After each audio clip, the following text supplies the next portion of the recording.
Juba üle 10 aasta on möödas sellest, kui maailma tabas ketsibuum. Ei, mitte ketsi, vaid Hyundai ketsi. Ja isegi nime muutus i20-le pole muutnud Hyundai müüginumbreid ja endiselt on i20 Hyundai kõige populaarseim mudel. Aga millest see tuleb? See tuleb sellest, et Hyundai i20 on disainitud Saksamaal ja seoses sellega on arvestatud ka eurooplaste nõudmistega väikeautole. Muide, selle auto disainiprofiili nimetatakse arvutitarkvaralikult voolav disain 2.0. See kõlab veidralt. Samuti kõlab ka see veidralt, et Hyundai on nüüd ilus.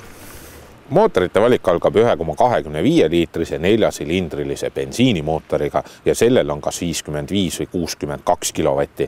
Edasi tuleb see 1,4 liitrine 4-silindriline vabalt hingav 74 kilovatti ja siis kõige uuemaks mootoriks on 3-silindriline 1-liitrise töömahuga turbomootor, millel on 74 kilovatti. Ja diisli puhul tuleb piirduda ainult ühe mootoriga ja see on 3-silindriline 1,1 liitrise töömahuga ja sellel on 55 kilovatti. Käigukastide valikus on nii 5 kui ka 6-käiguline manuaalkast ja automaatkast on kuidagi tehnika ajastul maha jäänud ja see on 4-käiguline. i20 on väikse auto kohta üpris mahukas pagasiruum. See mahutab 301 kuni 1042 liitrit.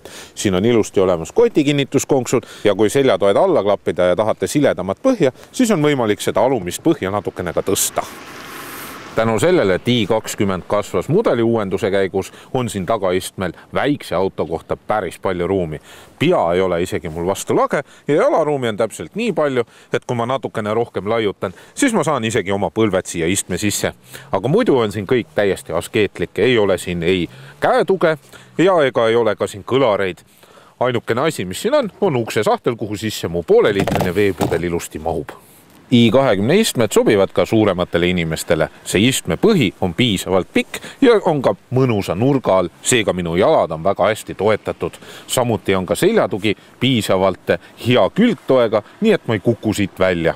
Mis puudutab selle auto materjale, siis visuaalselt on kõik päris ilus, aga kui natukene käega katsuda, siis jätavad need ka suhteliselt soodsa mulje, nagu ka selle auto hind, mis algab 11 590 eurost.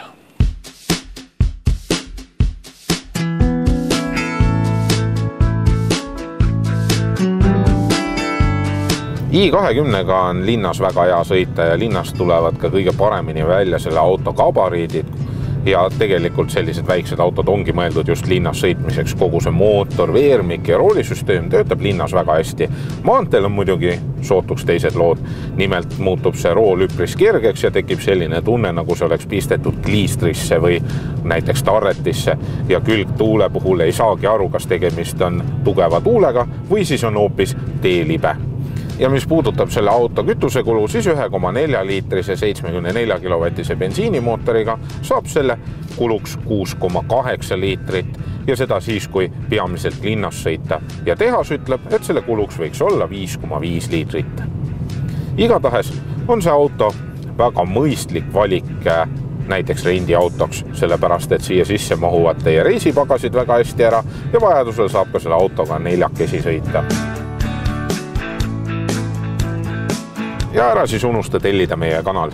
Sul ei ole vaja rohkem mitte midagi teha, kui klikata siia ülesse ja see kanal on täiesti tasuta.